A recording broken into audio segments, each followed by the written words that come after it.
¿Perdiste las noticias de la semana? ¿Querés asomarte a lo que viene? Entonces, una dosis compacta de Mira Vos es justo lo que te hace falta. Escuchanos todos los sábados de 11 a 13 horas por FM Identia en la costa de los Comechingones y FM Río Seco en San Luis. Muy bien, pero ahora vamos a abordar, como te anticipábamos, el tema de este régimen de inversiones, de grandes inversiones que está siendo tratado en el Senado, y para eso estamos en comunicación con Carolina Berardi. Ella es politóloga, ella es miembro del CEPA, y le damos los buenos días. Gracias por atendernos, Carolina. Pablo Cufel te saluda. Hola, buen día. ¿Cómo andan? ¿Todo bien? Todo bien, gracias a Dios. Bueno, Carolina, queríamos conversar contigo acerca, a partir, digamos, del proyecto de ley que está siendo tratado y del informe que elaboró el CEPA, analizando justamente este proyecto de ley como para presentarlo, para difundir un poco de qué se trata y después sí abordar algunas preguntas que tenemos para hacerte. Bueno, a ver, el proyecto de ley bases, esta ley ómnibus que viene desde diciembre dando vueltas en el Congreso de la Nación, por ahora solamente con media sanción, es una ley que justamente si se denomina ómnibus es porque incorpora una cantidad de temas casi inabarcables, tanto para diputados y senadores, pero imagínense para el público en general. Ya uno no sabe qué temas incluye, qué no, qué sacaron, qué pusieron. Entonces, en el medio de toda esa confusión, nos pareció importante, primero, hacer una recopilación de qué incluye esta ley bases, pero en segundo lugar nos propusimos indagar más de cerca y poner más el eje en el RIGI, este régimen de incentivo a grandes inversiones, porque es, te diría, la punta del iceberg de esta ley, es uno de los puntos más sensibles para el gobierno, pero también es uno de los puntos más sensibles para pensar el desarrollo de la economía argentina. Porque el régimen lo que establece es todo un conjunto de beneficios impositivos, cambiarios, aduaneros, para inversiones de más de 200 millones de dólares con una estabilidad de 30 años. Entonces, que se sancione o no se sancione esta ley, en gran parte va a condicionar los próximos 30 años del desarrollo económico de la Argentina. Por eso tomamos la decisión de ponerlo sobre la mesa, de intentar colocarlo en la agenda pública de discusión para que todos sepamos de lo que estamos hablando. ¿Cuál es el gran problema que tiene este régimen? Sí. En el mundo hay múltiples regímenes de incentivo a inversiones, pero suelen estar asociados a un sector particular. ¿Qué quiero decir con esto? El Estado, en su carácter de regulador, dice, Argentina tiene esta potencialidad en este sector específico de actividad, yo veo deseable desarrollar ese determinado sector de actividad y entonces hago un régimen específico para atraer inversiones. ¿Sí? Ese sería un esquema propuesto que, si querés, el ejemplo fue el año pasado cuando se mandó al Congreso de la Nación el régimen de GNL, este gas natural licuado. ¿Sí? En cambio, este régimen de inversiones no tiene sectores de actividad especiales a los cuales esté dirigido. Es un régimen general, o sea, cualquiera que viene y pone 200 millones de dólares se lleva como premio todos estos beneficios. Ese es un primer problema que tiene el régimen. Un segundo problema que tiene el régimen es que no hay ningún tipo de exigencia, ningún tipo de condicionalidad para los inversores en materia de creación de valor a nivel local, en materia de, vení, te doy todos estos beneficios, pero desarrollá proveedores locales que dinamicen la economía de la zona, que generen empleo, que generen divisas. Y acá te paso al tercer problema. ¿Por qué me centro en la cuestión de las divisas? Porque Argentina, como todos sabemos, tiene por delante vencimientos de deuda con el FMI, pero no solamente con el FMI, que son gigantescos. Entonces, si vos no te asegurás que en los próximos años vas a generar exportaciones que te permitan pagar esa deuda, va a ser muy difícil. Y una de las principales cuestiones que tiene este régimen es que al tercer año ya les da a las empresas la posibilidad de no liquidar las divisas en el país. O sea, exportan y se quedan los dólares. Claro. Entonces, no te garantiza que esas exportaciones te van a permitir pagar esa deuda monumental que tenemos que afrontar.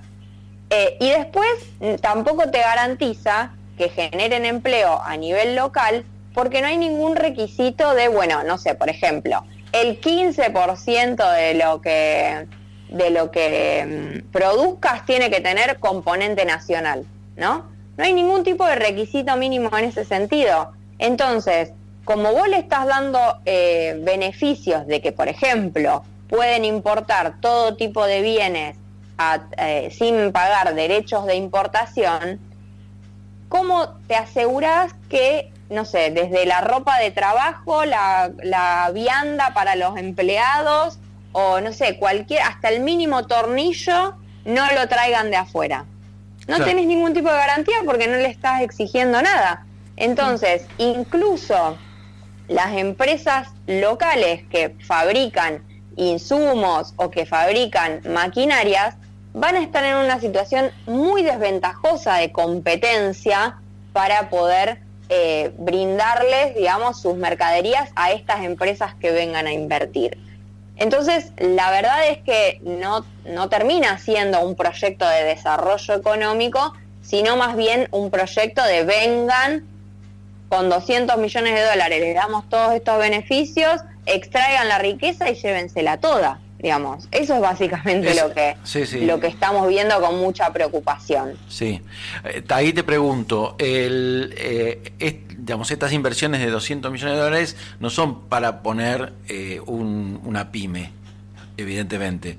Entonces, si bien no hay una limitación, entiendo que hay una orientación hacia a quiénes está dirigido y para qué está dirigido este régimen, ¿no? de inversiones. Sí, ahí hubo un cambio, digamos, en la letra de la ley, y por eso también llama la atención, porque en diciembre, en el borrador original, sí estaba apuntado a determinados sectores, que eran los hidrocarburos, la minería, la agroindustria, pero después eso se sacó. Y ya el hecho de que haya desaparecido de la letra de la ley nos da un indicio de que, bueno, evidentemente hay algún otro interesado que no se sentía abarcado en esa redacción original, y entonces por eso se retiró nombrar, digamos, a qué sectores específicos. Uh-huh. Y cuando en el recinto de diputados se debatió, todos los diputados que defendieron el proyecto hicieron hincapié en esos sectores, pero la realidad es que no hay garantías de que solo se dediquen a esos sectores. De hecho, en el Senado, que se está discutiendo ahora, surgió la pregunta de, bueno, ¿puede venir una empresa a invertir y poner un puerto uh-huh. en cualquier lado? Y la respuesta fue que sí. Sí. Lo que la ley no prohíbe, lo que la ley no prohíbe, digamos, se puede hacer. Permitido. Exactamente. Pero no, claramente no estamos hablando de pymes, pero para que se den una idea también de la magnitud que representan los 200 millones de dólares, cuando el año pasado se presentó el proyecto de GNL de la asociación entre YPF y Petronas, sí, se hablaba de una inversión inicial de 10.000 millones de dólares.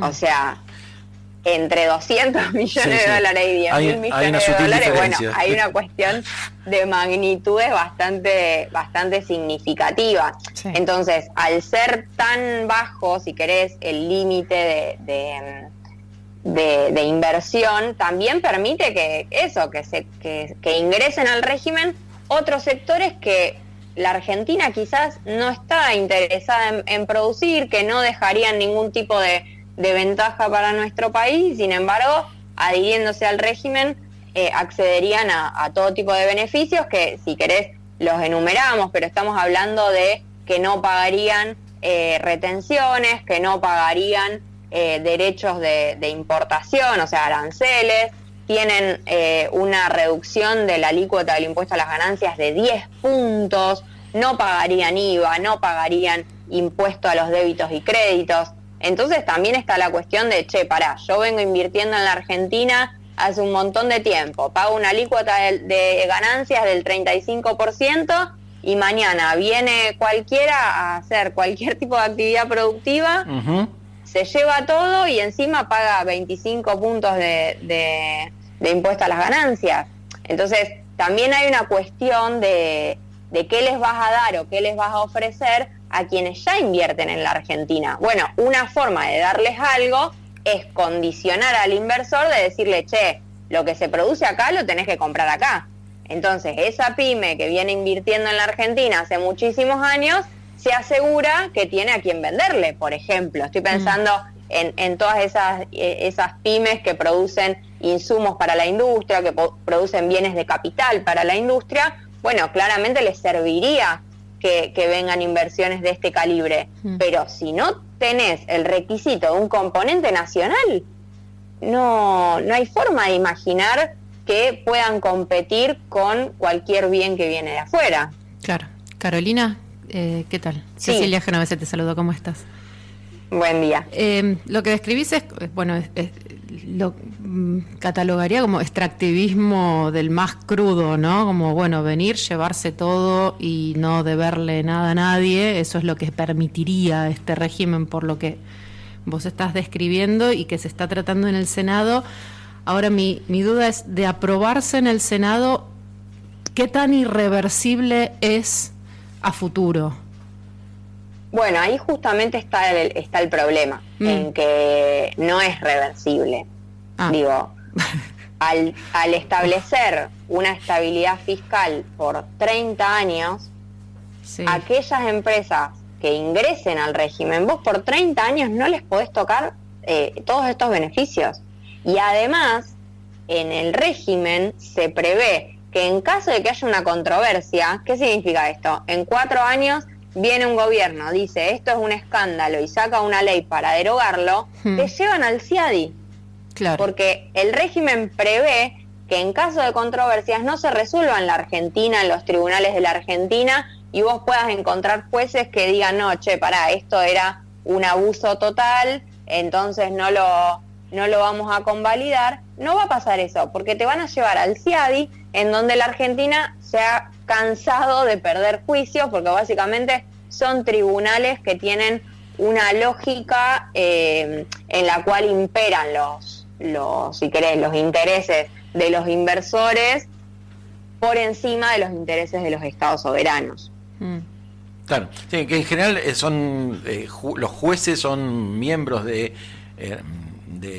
estudios jurídicos y eso, ¿no? Están financiados totalmente por esos inversores. Entonces, ir al CIADI esperando encontrar un resultado justo, es ser demasiado optimista. Entonces, ¿qué pasa? Si en 4 años viene un gobierno, deroga el RIGI, los inversores te llevan al CIADI, te vas a cansar de perder. Claro. Entonces, por 30 años quedás atrapado en este régimen. Terrible. ¿Y qué se sabe o qué puede llegar a pasar en esta discusión que se está dando en el Senado? ¿Puede haber cambios en estos puntos que enumerabas? Sí, a ver, la realidad es que si uno escucha lo que fueron las intervenciones de los senadores de todos los bloques, porque realmente ahí hubo unanimidad en que el RIGI tenía muchos problemas. El problema es que ya lo vimos en diputados, que en comisiones había toda una serie de críticas y sin embargo cuando fue al recinto se aprobó todo. Ajá. Entonces, yo quisiera ser optimista de creer que, si los senadores hicieron todas esas críticas en comisiones, no va a aprobarse esto en el recinto, o por lo menos se le van a introducir cambios para aprobarse. Pero la verdad es que si me tengo que basar en lo que fue la experiencia en diputados, es muy optimista de mi parte que moderar creer que el vaya a pasar optimismo. eso en el Senado. Ojalá Claro. que sí, ojalá que sí, Sí. y que se introduzcan cambios, se Sí. coloquen exigencias de desarrollo de proveedores locales que, bueno, que en definitiva muevan el empleo en el país, porque acá también hay una cosa que me parece muy importante resaltar todas las veces que podamos. Mm. El 19% del empleo privado en la Argentina trabaja en las industrias. Sí. El 19%. Ujú. Entonces, destruir la industria nacional implica destruir el 19% del empleo. Mm. Y si por el contrario vos te fijás en los sectores de minería, de agro, de hidrocarburos, solo trabaja el 6% de quienes están registrados. Entonces, creer que porque vengan inversiones, que bienvenidas sean, digo, no, con esto no estoy diciendo que la Argentina no necesite un régimen de este tipo. Claro. Si vienen inversiones a esos sectores, bueno, te van a crear empleo, sí, pero en muy poca cantidad para lo que la Argentina necesita. Claro. Si vos no estableces un componente mínimo de contenido local que te permita crear empleo en industrias que colaboren, digamos, en la cadena productiva de esos sectores en los que se venga a invertir, bueno, no vas a crear el empleo que necesitas. Claro. Sí, Sí, sí. tributar, ¿no? Ni que hablar Es es tributar, ni que claro. hablar también. Sí, La sí. otra cara. Sí. Pero pensando en la problemática que también empezamos a Sí, ver de trabajo. con mucha preocupación, que es la del empleo. Sí. Porque la realidad es que desde que Milei asumió, se viene perdiendo empleo registrado, Sí. especialmente en el sector de la construcción, pero que involucra a todos los sectores. Sí. Y no hay señales de que esto se vaya a revertir. No, claro. Justamente antes comentábamos la caída en la producción y venta de cemento, ladrillo y hormigón, digamos, Sí. que es una cadena muy importante el de la construcción en todo el trabajo y la producción, justamente. Sí, porque motoriza un montón de sectores, Claro. entonces, pero bueno, no es solo la producción, lamentablemente, lamentablemente, si vos ves los datos de la industria, Sí, sí. el último dato que tenemos, que es el del INDEC, en marzo la industria cayó en términos interanuales 21,2%. Sí, es un Y montón. cayeron todas las ramas de la industria, todas, absolutamente todas. Claro, sí. La última que yo te hago, digamos, este proyecto que está siendo tratado, también imagino está siendo analizado por los industriales, digamos, la UIA y esos industriales también. ¿Hay alguna postura pública que vos conozcas o alguna propuesta sobre este régimen que ellos hayan hecho? Mira, ahí hay, te diría, unos problemas de conflictos de intereses al interior del mundo industrial bastante importantes, porque, ¿qué pasa? Las pymes mayoritariamente ven con mucha preocupación el RIGI. Nosotros nos reunimos con la gente de ADIMRA, de la metalmecánica, y realmente hay mucha preocupación de cómo va a impactar este régimen en sus industrias, pero lamentablemente la posición pública de la UIA tiende más a priorizar lo que es la reforma laboral que este régimen. ¿Y eso por qué sucede? Bueno, sucede básicamente porque los voceros de la UIA, los que tienen mayor grado de exposición pública, no son las pymes, son las grandes industrias de la Argentina, los dueños, si querés, de la Argentina, que, bueno, tienen otros intereses, claramente, que los de la pyme que produce a otra escala y que tiene otros intereses. Y hay, te diría, una disputa interna de, no salgamos en contra de la ley bases, pero están empezando a emerger críticas, pero Claro. no es una crítica en términos institucionales, digo, no es la UIA pronunciándose en contra de la ley bases, todo lo contrario.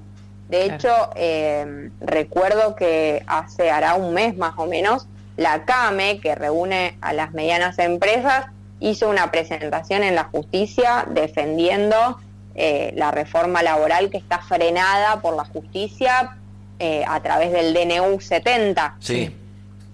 Recordemos que la reforma laboral estaba incluida en el decreto de necesidad de urgencia del año pasado, pero el capítulo de la reforma laboral fue suspendido por la justicia y la Confederación Argentina de la Mediana Empresa se presentó a decir, no, pero esta reforma es buena, es positiva. Ujú. Entonces hay ahí como un doble juego de, bueno, estoy a favor de la reforma laboral, pero estoy en contra del RIGI, entonces no termino diciendo nada, Claro. ¿no? Como si se compensara una cosa con la otra. Con la otra. En la práctica sabemos que no funciona así, digo, vos podés tener muchas ventajas a la hora de despedir personal, ahora, si vos no tenés un mercado interno que te compre, y bueno, te vas a terminar fundiendo. Sin duda. Claro. Y ahí volvemos al inicio, ¿no? Esto de este problema de tratar en una ley bases cosas tan importantes y que merecen cada una un análisis mucho más exhaustivo, ¿no? Totalmente. Estar discutiendo el desarrollo productivo de los próximos 30 años de la Argentina en el mismo momento, al mismo tiempo y con la misma, si querés, con el mismo tono de gravedad que estar discutiendo el impuesto a las ganancias o que estar discutiendo el impuesto a las transferencias de inmuebles, porque Claro. todo eso está Ujú. en esta mega ley. Bueno, parece por lo menos darle poca importancia al tema. La Sí. verdad es esa. Seguro. De hecho, quisieron apurar en el Senado para dictaminar esta semana que pasó y no lo lograron justamente porque aparecieron muchas críticas. Pero de nuevo, esperemos que esas críticas se vean traducidas en una modificación de la ley, o ni que hablar que mejor sería que directamente se rechace. Sí, así es. Bueno, Carolina, te queremos agradecer muchísimo esta comunicación con la mañana de Miravoz. Y No, por favor, gracias a ustedes. Muy clara, te Y agradecemos. espero que tengan un buen fin de semana. Gracias, igualmente.